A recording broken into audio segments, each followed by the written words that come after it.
So, nandito pala kami sa elementary school at bigla kaming tinawag ng barkada ko at yun, tinatawag ko na siya para maglipot na kami at kukuha namin ng elementary, susurvival namin.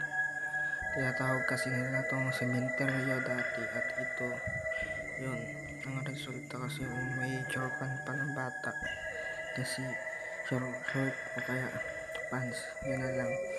So, ayun, medyo nakakabahan tong kasama ko kasi stop na stop. Yan, tinuro niya kung saan daw siya nakakita ng multo nung dito pa kami nag-i-school.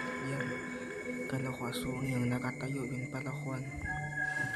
Stop po yung semento na gagawa nila. Yan, pinakita ko kung gano'ng kadilim. Yan, kung hindi mo gaano mga elementary dito, yung mga ilaw lang, pinasindi lang nila yung ibang classroom, yung puno na yan, mga yan.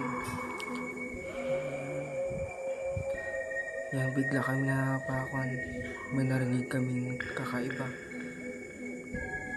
Kaya tara,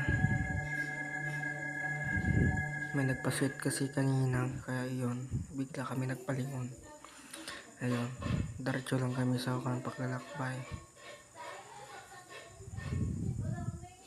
Yan, tapos ayun, tingin namin din na kami natuloy yan, baka sobrang liwanag ng ilaw. Yan, tinignan pa namin yung kung saan yung lumang CR na at baho pa na yan, may tahi pa yung basin, pasensya na yan, may tahi pa at inilawan ng kasama ko. Yan, kalaki ng tahi. Yan, race video yan. Yan, nagdiretso pa kami kalakol. Yan, sa likod kami dumaan kung saan mas lalo pa kami kinalabutan, yun lang, basta ganun. Yan, pilihan yan, itong lumang gym namin or stage, ganun na lang. Kaya yun, sobrang dilim na dito sa likod. Ayun, di ko pala namalayan may mga kan pala dun. Ayun, may umiilaw nga mata.